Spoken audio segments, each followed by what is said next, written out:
Hoje o nosso tema relacionado à saúde e esclarecimento hoje aqui no Viver é Melhor é com relação à vacina contra a gripe. Uma mobilização que acontece todo ano no nosso país já há algum tempo, de oferecer à população, em primeiro lugar começa com a população de risco e depois os grupos vão se ampliando, para imunizar as pessoas diante do vírus da gripe ou de algumas formas do vírus.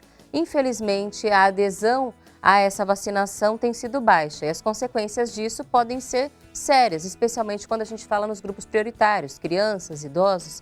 E a gente vai falar sobre a importância dessa vacina hoje, esclarecer perguntas. Se você tiver alguma dúvida, se você tiver recebido alguma notícia, algum alerta no Instagram, alguma questão que deixou você com receio de se imunizar, mande para a gente a sua pergunta para que a gente consiga responder. Mas faça isso rapidinho agora aqui, enquanto a gente está começando esse segundo bloco do Viver é Melhor, porque esse tem sido um dos maiores desafios com relação à vacina da gripe. As informações equivocadas, as mentiras mesmo que são contadas e que acabam distanciando as pessoas da imunização e da proteção. E tem uma questão ainda séria que agrava todo esse contexto, que é a situação do Rio Grande do Sul. O Ministério da Saúde, por exemplo, reforçou a necessidade da vacinação contra a gripe para evitar o contágio da doença em abrigos no Rio Grande do Sul. Imagine só, em um dos abrigos, 8.000 pessoas dentro de um único abrigo, vários pavilhões, a chance de contaminação é muito maior. O estado enfrenta uma calamidade pública, inclusive, e possui cerca de 830 abrigos. E o atendimento de saúde também está impactado. Muitos hospitais ficaram cheios, os equipamentos foram perdidos e alguns hospitais de campanha foram montados para atender essa população, já que as estruturas dos prédios físicos estão comprometidas, mas a população precisa de socorro. Mas a gente já entende que não é o mesmo tipo de estrutura. Os mesmos equipamentos não estão disponíveis e a gente vai então agora pensar mais sobre a importância disso, tanto no Rio Grande do Sul quanto em todos os lugares do nosso país. E a gente recebe para explicar mais para a gente sobre o tema a doutora Andréa Almeida, infectologista, aqui conversando com a gente direto de São Paulo. Doutora Andréa, boa tarde, seja bem-vinda ao Viver é Melhor. Boa tarde, Camila. Espero que esteja todo mundo bem. Agradecemos a nossa convidada hoje, que vai conversar com a gente, é médica infectologista há 30 anos no Hospital do Servidor Público Estadual, onde é responsável pelo posto de vacinação. E eu vou começar perguntando aqui para a senhora, doutora, a gente realmente teve uma baixa adesão à vacinação? Já melhorou? Como é que está nesse momento, doutora, a aderência da população à vacina contra a gripe? Então, o que a gente tem percebido, de modo geral, o Programa Nacional de Imunização, é que logo após a pandemia, ocorreu uma diminuição importante da cobertura vacinal de todas as vacinas do modo geral, e importantemente na vacina de gripe. Então, o que acontece? No começo, a nossa campanha antecipou, o governo brasileiro antecipou para fazer em março, eu não sei se as pessoas se lembram, mas normalmente é em abril, porque já havia notado um aumento no número de casos de síndrome respiratória aguda grave. Então, antecipou a disponibilidade de vacina para aquelas pessoas de grupo de risco que você já bem assinalou, os idosos e as crianças, as gestantes, pessoas sobre risco. Mas, diante da baixíssima procura nos postos de vacinação, apenas 20% da população desse tipo de população sob risco compareceu ao posto. Agora, no 1º de maio, ele abriu para toda a população brasileira, a partir de 6 meses de idade, a disponibilidade da vacina nos postos, e aí a gente observou um aumento da procura do posto, nos postos, né? Então, hoje está em torno de 33% a cobertura vacinal para o vírus da gripe. Até de quantos por cento, doutora, da população imunizada? Desculpa, deu uma Quanto cortadinha. seria ideal de porcentagem? Quando a senhora fala que 33%, quanto seria ideal de porcentagem? Claro. Muito bem, muito boa a sua pergunta. Para quase todas as vacinas, para você ter um impacto importante de não só proteção individual, como proteção coletiva, o ideal é que acima de 80%. E aí a gente vê que Lembra falta que a gente bastante falava ainda, muito né? disso da Covid, né?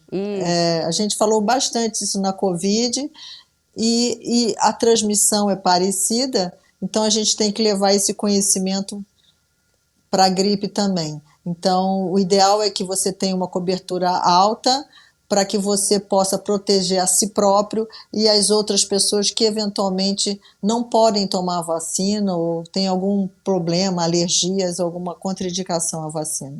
Doutora, a gripe ainda é vista como uma doença simples, algo que não é tão impactante. Muita gente não entende a importância de uma vacina como essa. Por que que é importante se imunizar contra a gripe?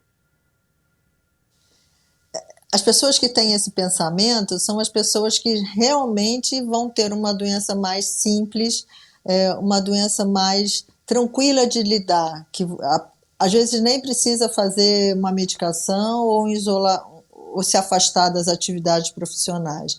Mas o que a gente tem que se lembrar é que a gripe, ao longo da história da medicina, dizimou milhares, milhões de pessoas, né? Então, nós tivemos a gripe espanhola. As pessoas devem se lembrar que no começo agora dos anos 2000 tivemos uma epidemia de gripe muito importante, todo mundo correu para os postos para tomar a vacina, e eu acho que as pessoas esqueceram agora que a doença pode vir a ser muito grave nos extremos da vida, no idoso, na criancinha pequena, e naquelas pessoas que têm a saúde mais debilitada, que são as pessoas transplantadas, as gestantes são extremamente graves, os casos de gripe, pessoas que têm câncer. Então, uma pessoa saudável, rígida, ela realmente vai passar com uma doença tranquila, benigna, que não vai acarretar nenhuma complicação, às vezes nem vai precisar ir a um posto de vacinação. Desculpa, um posto de saúde para atendimento médico ou medicação. Mas o importante de vacinarmos todos é que a gente diminui a circulação de vírus e essas pessoas mais de risco, elas vão poder então estar protegidas por tabela, porque elas não vão adoecer e assim não vão precisar procurar um serviço de saúde e eventualmente se internar e eventualmente até pode ter um desfecho ruim, um óbito, né? Então é isso que é importante a gente vacinar para a gente poder diminuir a circulação do vírus e proteger essas pessoas que podem desenvolver uma doença mais grave. Eu vou trazer aqui perguntas da nossa audiência, doutora, porque elas representam dúvidas que provavelmente a senhora já ouviu muitas vezes também, e é importante que a gente esclareça. A Sônia, de São Paulo, capital, pergunta o seguinte: gostaria de saber se quem tomou a vacina da gripe pode tomar novamente, tendo em vista que eu tenho dúvida de ter sido ou não imunizada. Bom, a vacina da gripe, pelo Programa Nacional de Imunização, ela é feita em dose única anual. Isso, essa é a proteção. E ela protege você por um período curto, mais ou menos por 6 meses. É por isso que às vezes as pessoas falam, eu tomei a vacina e eventualmente eu gripei. Ou porque ficou gripada, porque não funcionou, não existe nenhuma vacina 100% que fique bem claro, as vacinas normalmente a meta dela é evitar um adoecimento mais grave, internação, né? Ou porque a pessoa já passou desse período de proteção. Então, o governo faz a estratégia de vacinar nesse período, um período antes da sazonalidade da gripe, isso é, os quadros respiratórios começam agora, a partir de maio, junho, julho é que começam os quadros respiratórios. Eu acho que a dúvida, eu não entendi a dúvida da ouvinte, mas ela acha que não foi aplicada a vacina? Eu acho que ela não tem certeza se ela tomou ou não essa vacina da gripe nessa última campanha. O posto de saúde teria essa informação, não teria, doutora? Exatamente. Hoje, então, todas as vacinas, o Programa Nacional de Imunização integrou todas as informações de vacinas no gov.br. Então, até as clínicas particulares estão inserindo os dados vacinais nesse programa. Então, se ela já tomou a vacina, ela deu o CPF dela, foi inserido no programa e deve aparecer no Gov. Ela mesma talvez possa fazer a consulta no Gov dela. Mas, na dúvida, se ela quiser tomar uma outra dose, não vai fazer mal nenhum se ela tomar uma outra dose, entendeu? Eu fiquei na dúvida Não. se ela achou que tinha algum erro de vacinação, Eu acho entendeu? que ela ficou mesmo Mas, na na dúvida, dúvida ela se pode tomou ou comparar. não. Se ela não sabe se tomou a vacina 2024, está na dúvida e ela não consegue a informação no Gov ou no posto em que ela geralmente frequenta, ela pode procurar uma unidade de saúde e tomar uma nova dose, nenhum problema, não vai fazer mal a ela. Dona Sônia, muito obrigada pela pergunta. Agora, a Carla Lourdes, de Gramado, no Rio Grande do Sul, pergunta: é verdade que a vacina contra a gripe pode causar a doença? Não, não pode causar a doença porque a vacina que atualmente está sendo distribuída é uma vacina que contém 3 cepas de vírus, mas duas A e uma B, ela não é feita com o vírus da gripe. É um vírus similar ao vírus da gripe que é inativado. Portanto, ela não causa doença. O que pode causar é que quando a gente toma a vacina, pode ter um efeito adverso que pode acontecer 12 a 24 horas, da gente ficar com dorzinha pelo corpo, até o nariz escorrendo, uma febre, um mal-estar, que parece que é uma gripe, mas é um quadro muito mais frustro e benigno, sem nenhum problema. É um efeito adverso da vacina, mas não causa doença. Uma outra questão que a doutora também já explicou e a gente reforça, então o pessoal fala: eu tomei a vacina e fiquei com gripe do mesmo jeito. Mas é porque a vacina não tem todos os tipos, né, de imunização, há uma variação desses vírus, mas ela tenta proteger pelo menos contra aqueles que estão circulando mais, que podem levar a uma gravidade maior. Então não quer dizer que a vacina não funciona. Mas a doutora já esclareceu, não é que é 100%, não vai garantir que não vai ter nenhum episódio de gripe. Agora uma outra pergunta aqui, doutora, também de São Paulo, Adriane Schirmer. Tem uma pergunta: depois de quanto tempo após tomar a vacina contra herpes zoster pode-se tomar a vacina da gripe? Normalmente a gente pede um intervalo de 15 dias entre uma vacina e outra. A gente pede esse intervalo para não confundir os efeitos colaterais de uma vacina com a outra. Parabéns, porque tomou a vacina de herpes zoster. E que, inclusive, doutora, reforça algo que já começou a mudar, mas que a gente tinha antes aquela ideia de que vacina era coisa só para criança. E a vacina de herpes zoster, por exemplo, também é uma vacina para o adulto, para o idoso. E aí a gente lembrar que nessa faixa etária também é preciso usar esses artifícios de imunização, porque também é um risco de um agravamento de doenças, assim como no comecinho da vida. A gente tem um esquema vacinal bem completo até os 5 anos de idade. E a gente vê que a carteirinha de vacinação dos brasileirinhos são lindas, estão sempre preenchidas e eu acho que é bem bonito o comparecimento no posto de vacinação até essa faixa etária. Aí, depois que chega numa idade mais velha, começam a esquecer que vacina não é só para criança. E isso a gente vê um impacto importante agora, foi ótima a sua pergunta, porque você veja o baixíssimo comparecimento para tomar a vacina de dengue, que está disponível para crianças de 10 a 14 anos de idade. Você vê o baixíssimo comparecimento para tomar a vacina do HPV, que é uma vacina extremamente importante contra o câncer, que também é a partir dos 9 anos de idade. E aí, aos 15 anos, nós temos a vacina do tétano, que também muita gente não toma, e aí chega na fase adulta, não toma. Às vezes vai tomar essas vacinas quando é admitido num trabalho, quando entra para o exército, onde então, naquele momento, o médico do trabalho exige uma carteirinha de vacinação, ou a faculdade exige uma carteirinha de vacinação. Então é nesse momento que às vezes que as pessoas correm atrás do que ficou atrasado lá para trás. Então, vacina é para todas as idades agora e nós precisamos ficar sempre atentos. Eu gostaria de falar um pouquinho sobre o que a gente falou na pergunta anterior, sobre eficácia de vacina. Quando a gente toma uma vacina, estou protegido.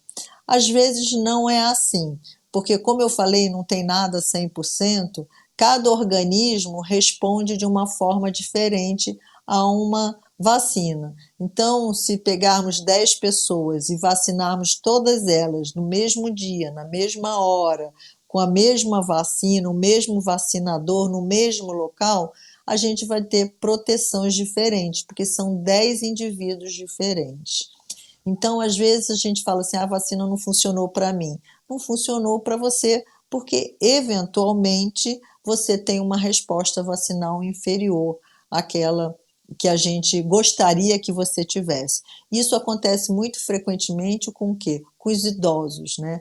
Com o envelhecimento das pessoas, elas vão proporcionando o quê? Uma resposta imunológica mais lenta, menor.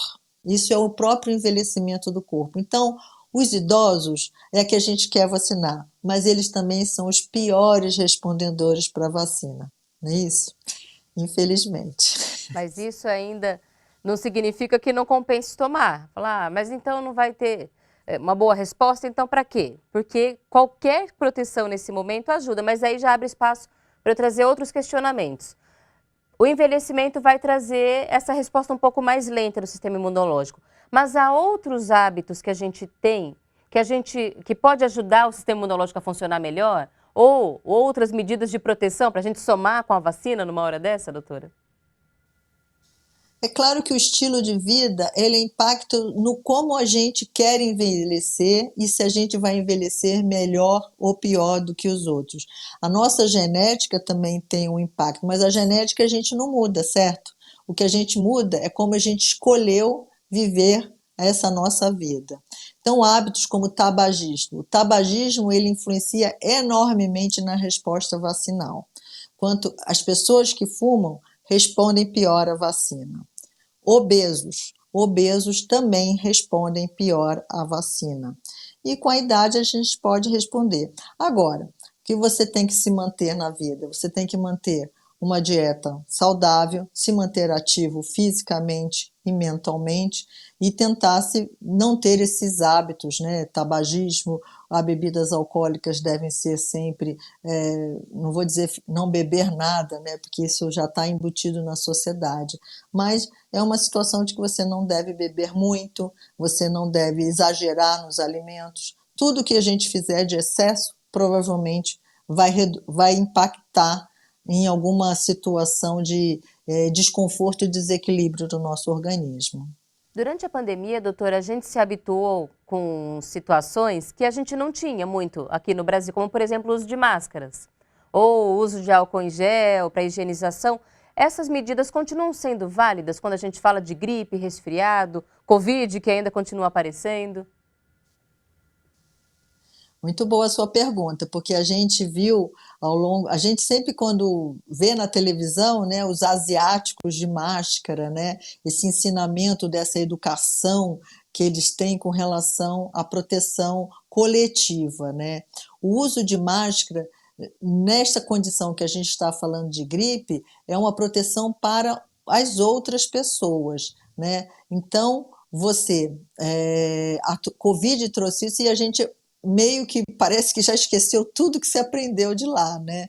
Lavar as mãos é muito importante, não só para gripe, como outras doenças, verminoses, infecções alimentares, é muito importante. E se você tem um sintoma respiratório, seja lá o que for, e você ainda não sabe diferenciar se é a sua rinite alérgica, se é o gato, é o animal, é o ar-condicionado, ponha uma máscara para proteger o próximo e faça o seu isolamento social. É importante que as pessoas saibam que quando você vai para o seu trabalho sem a máscara e compartilha e fica num ambiente junto com outras pessoas, ali você pode estar passando o vírus para essas pessoas. E aí, imagina, várias pessoas no trabalho, algumas pessoas são saudáveis, outras pessoas nem tanto saudáveis, pode ter gestantes, pode ter pessoas mais idosas, e aí, nesses casos, pode ser mais complicado. Foi muito boa a sua observação com relação à calamidade do sul do país e as aglomerações. Então, agora no inverno, a gente fecha a janela, fecha as portas, né? E fica, né? Tá com frio, né? E é importante então ventilar os ambientes, para que possa ter a circulação e aí não ficar um ar carregado com a possibilidade de ter vírus também. Então, ventilar os ambientes, lavar as mãos, fazer o isolamento social e uso de máscaras adequadas, né, se você tiver algum sintoma respiratório. E que se alguém tiver dúvida se tomou ou não a vacina, se deve ou não tomar, buscar uma unidade básica de saúde, eles vão poder informar certinho, sem receio. O que importa é que a gente tem formas de prevenção e elas estão disponíveis. Então, não usar é desperdício. E a gente tem que ter esse cuidado com a nossa saúde. Doutora, muito obrigada pelas informações. Seja sempre bem-vinda ao Viver é Melhor. Muito obrigada, Camila. Boa tarde a todos e força para o pessoal do Rio Grande do Sul. Nós agradecemos a nossa convidada, a doutora Andréa Almeida, infectologista, atua no Hospital do Servidor Público Estadual, onde é responsável pelo posto de vacinação, essa atuação há mais de 30 anos, bastante experiência trazendo para a gente esse cuidado com a saúde, e as vacinas mudaram a história da humanidade. Nós tínhamos uma incidência de morte por doenças que hoje estão absolutamente controladas ou estavam, mas estão retornando porque a imunização deixou de ter a aderência da população. E aí a gente vai voltar a enfrentar problemas que muita gente nem sabe como era, nem viu isso acontecer, mas estão voltando doenças que poderiam ser controladas pelas vacinas. Então, em caso de dúvida, busque a informação de quem estuda o tema, de quem pode realmente ter alguma responsabilidade sobre a sua saúde, porque as conversas de WhatsApp orientam, mas ninguém vai se responsabilizar se acontecer algo com você. E é por isso que você precisa buscar esse atendimento, precisa buscar a orientação de quem realmente pode ajudar a cuidar da sua saúde.